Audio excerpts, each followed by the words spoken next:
Dashur miq të Radios Ngjallja, ja ku jemi sërish në serinë e emisioneve tema katekizmi me pedagogun e Akademisë Teologjike, teologun e Kishëson, zotin Dimitër Qosja. Në këtë emision do të fillojmë të flasim për porosinë e parë që Perëndia i dha Mojsiut në malin Sina. Pasi një emision më parë kemi folur në përgjithësi për komunikimin e Perëndisë me njeriu, ndër cilat ka të bëjë pikërisht edhe me dhënien e porosive që ai i dha Mojsiut, profetit të shenjtë Mojsi në malin Sina. Atëherë Dimitër, çfarë na thot porosia e parë dhe cili është konteksti historik i kësaj porosie?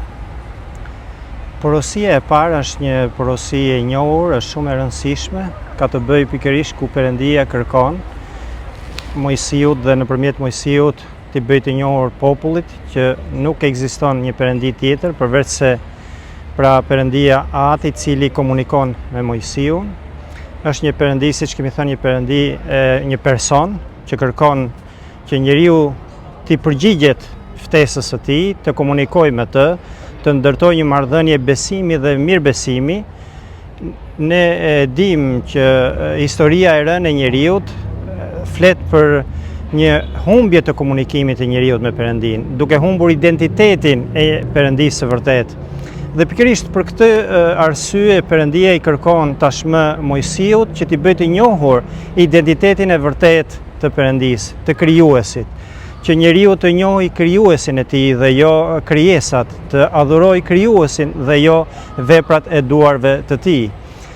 Në konteksti historik është tashmë i njohur, bëhet fjalë për kohën kur populli i Perëndis ka dalë nga skllavëria e Egjiptit dhe që është duke ecur për në tokën e premtuar.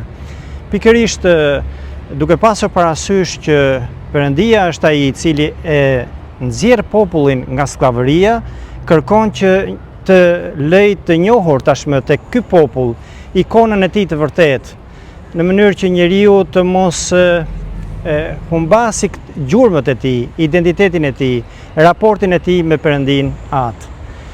Dhe ne e dim që shpeshherë njeriu ka devijuar nga koncepti i vërtet i Perëndis, nga njohja e tij dhe me humbjen e, si thua, e mungesës së ikonës së Perëndisë së vërtet, njeriu ka degraduar si qenie për të mos qëndruar në lartësinë ku Perëndia të ka krijuar. Duke humbur ikonën e Perëndisë, njeriu bie edhe në një padituri dhe pikërisht Perëndia kërkon t'i bëj pra të njohur jo vetëm ikonën e tij, identitetin e tij të vërtet, por edhe të ndërtojë këtë raport të drejtë besimi dhe mirëbesimi. Ashtu siç ndodhi me komunikimin e tij me Abrahamin, ku nga ky komunikim i Perëndisë së gjallë, Abrahami ndërton këtë marrëdhënie besimi dhe mirëbesimi dhe merr premtimin dhe realizohet premtimi i tij.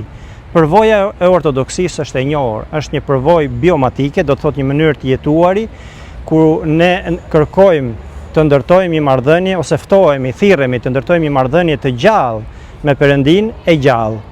Një komunikim në të cilin ka dashuri dhe liri, dhe ikona e vërtet e njeriut dhe njëkohësisht edhe e Perëndisë është vetë Krishti, ai i cili bëri të njohur tek ne kur erdhi koha me mishërimin e tij që të na tregojë kush është Perëndia i vërtet. Dhe ungjillit dhe në mënyrë veçantë Ungjilli i Johanit e qartëson këtë gjë, duke njohur Krishtin ne njohim dhe Perëndinë e vërtet. Sepse vetëm përmes birit ne mund të njohim Atin. Dhe kush njeh birin, thot, njeh edhe Atin. Dhe ai i cili nuk njeh birin, nuk mund të njohë edhe Atin.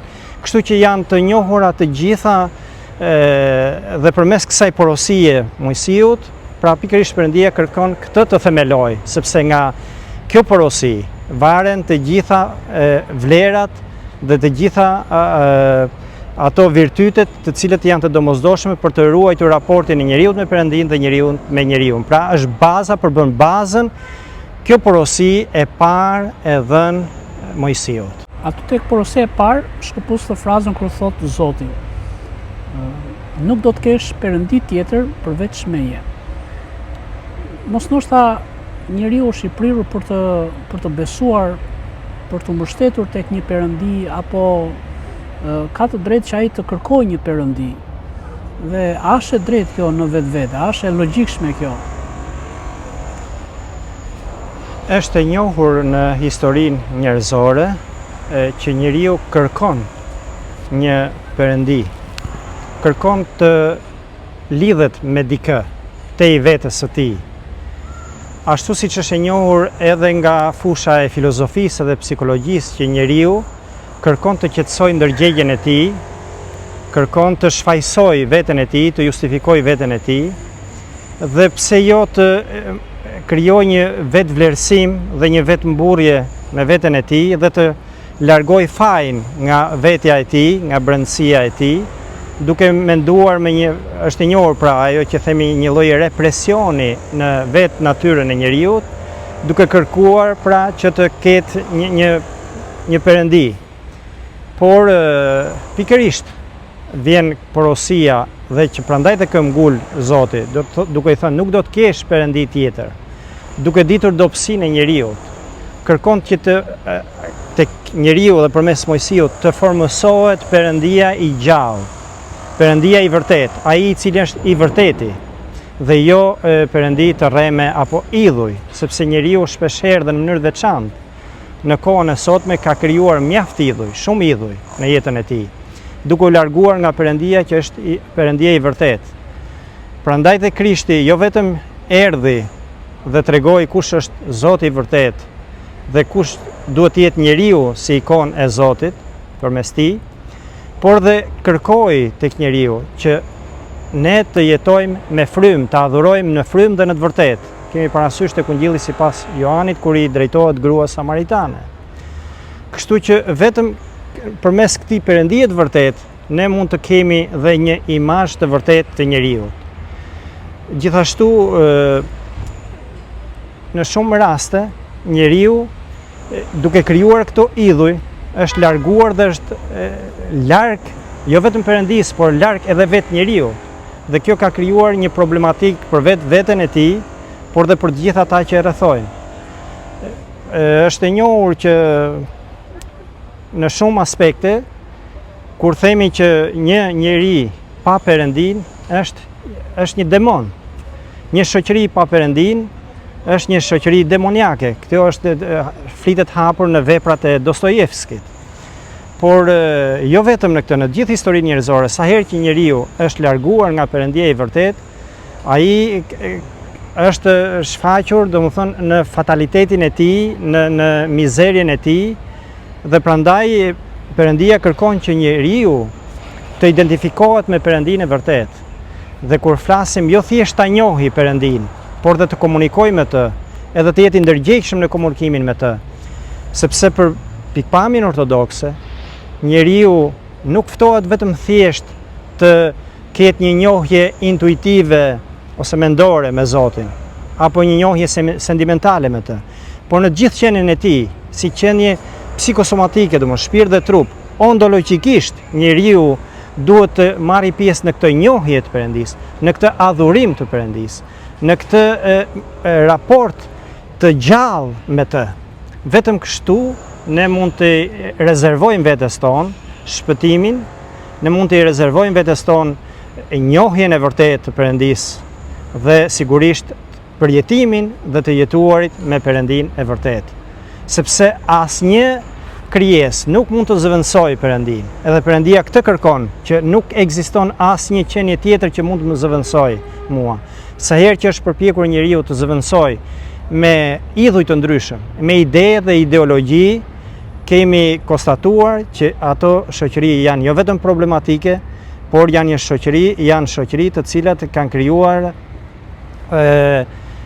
shumë problematika sociale tek njerëzit dhe sigurisht nuk ofrojnë përveç se një iluzion. Edhe shoqëritë të cilat jetojnë në iluzione të tilla janë shoqëri të destinuara që të humbasin, të mos kenë jo vetëm siguri dhe integritet në shpëtim dhe në moral dhe integritetin shpirtëror, por edhe shumë negativitetet të tjera. Çdo të thot Dimitër mosnjohja e Perëndis, apo si thuash njohja e vërtetë e Perëndis, çfarë pasojash ka kjo gjë nga ana e njeriut? Mosnjohja e Perëndis përbën një mëkat, përbën një fyerje për vetë njeriu. Duke mos njohur vetë njeriu krijuesin, është si të thuash kur ne e mohojmë atin ton biologjik. Pra është një lloj fyerje që të mohosh atë të cilët ka krijuar, të ka dhënë aftësinë të komunikosh, të jesh i lirë, të dashurosh. Sigurisht që për Zotin kjo nuk është se Zoti ka nevojë për këtë gjë që njeriu ta njohë atë, por Zoti nga dashuria e tij kërkon që njeriu të ruaj nivelin për cilin ai është krijuar, që të reflektoj aftësitë për të cilat Zoti i ka dhënë për t'i zhvilluar këto aftësi të tij. Duke mos njohur Zotin, duke e mohuar atë, ne bijem në një padituri dhe kjo padituri ka pasoja të jashtëzakonshme për vetë njeriu. Në historinë e njerëzore është i njohur ku njeriu e ka mohuar Perëndin, e ka blasfemuar atë, me shumë mënyra ka treguar një fyerje ndaj vetë Zotit, por nga ana tjetër ne dimë që Zoti gjithmonë është dashuri dhe pret që njeriu të pendohet, që njeriu ta njohë atë, që njeriu të dashurohet me vetë krijuesin, të mos e shikojë Perëndin si një armik, sepse në historinë njerëzore shpeshherë kur ne e shohim tjetrin dhe në mënyrë të veçantë krijuesin si një armik, atëherë dalin në pa instiktet, edhe të gjitha këto instikte e rrëzojnë të gjithë ikonën e njeriut. Historia biblike na jep shumë raste që ne duhet të fuqizojmë besimin te ky krijues, jo vetëm ta njohim atë, por të jetojmë atë, të ndërtojmë një marrëdhënie mirëbesimi me të, sepse përmes veprave ne tregojmë kush jemi në të vërtetë në raport me krijuesin. Kështu shkrimi i shenjtë apostull Jakobi thot, kujdes me besimi yt tregohet përmes veprave. Domethënë pa vepra besimi është i vdekur. Të njëjtën gjë na kërkon vetë Zoti dhe ku ngjilli sipas Mateut 15:8 na thot, ky popull thot vetëm me gojë më nderon, thot, por me zemrën është larg meje. Pra na kërkon Zoti që ne të jemi me mendje, me zemër dhe me shpirt tek ai. Sepse shpesh herë në ditët e sotme, identiteti i mesazhit vërtet, të një Zoti të vërtet, është i tjetërsuar. Dhe ky tjetërsim i mesazhit të vërtet të Zotit ka krijuar deformime tek vetë njeriu dhe tek vetë vlerat. Sot jetojmë në një kohë kur kërkohet të dalin në pa ose të gjithë antivlerat të zënë vend vlerave të vërteta. Prandaj dhe ortodoksia, kisha ortodokse, kërkon që nëpërmjet një njohje të Perëndisë vërtet të themelohen këto vlera të vërteta. Sepse i bën thirrje në mënyrë të veçantë edhe vetë atyre që konsiderojnë veten të krishterë, sepse themi që besojmë tek Perëndia, por me veprat tona shpeshherë devijojmë nga ai. Themi që besojmë tek Perëndia, por mënyra e jetuarit ton është larg parimeve të tij. Themi që besojmë tek Perëndia, por nuk jetojmë në komunitet, në marrëdhënien e gjallë. Themi që besojmë tek Perëndia, por nuk lutemi. Themi që besojmë tek Perëndia, por nuk marrim pjesë në misteret e kishës. Themi që besojmë tek Perëndia, por kërkojmë më shumë jetën materiale dhe atë komode, dhe duke kërkuar që të mos përballemi as me sfidat, as me problematikat, as me shqetësimet e ndryshme, duke mohuar si thuar Zotin përballë këtyre shqetësimeve dhe sfidave tona të përditshme. Prandaj në vete do të thotë që mos respektosh këtë porosi të Zotit është të mos qëndruarit besnikërisht ndaj tij që çliroi popullin, ndaj tij që shpëton popullin, ndaj tij që krijoi njeriu. Pra, do thonim është një tradhti e vetë krijesës ndaj krijuesit. Prandaj është shumë themelore të bëjmë të njohur këtë porosi të parë të Zotit. që të ndërtojmë brenda nesh ikonën e vërtet të një perëndie të gjallë, të një perëndie që kërkon të ndërtojë marrëdhënie me njeriu, marrëdhënie besnikërie me të, marrëdhënie dashurie me të dhe marrëdhënie lirie me të. Vetëm në Zotin mund të kemi të gjitha këto marrëdhënie në mënyrë të plotësuar, të përsosur, edhe të jetojmë si qenie me dignitet përballë krijuesit, Perëndis tonë të dashurisë, por edhe përballë njerëzve dhe shoqërisë së botës. Dimitër, faleminderit.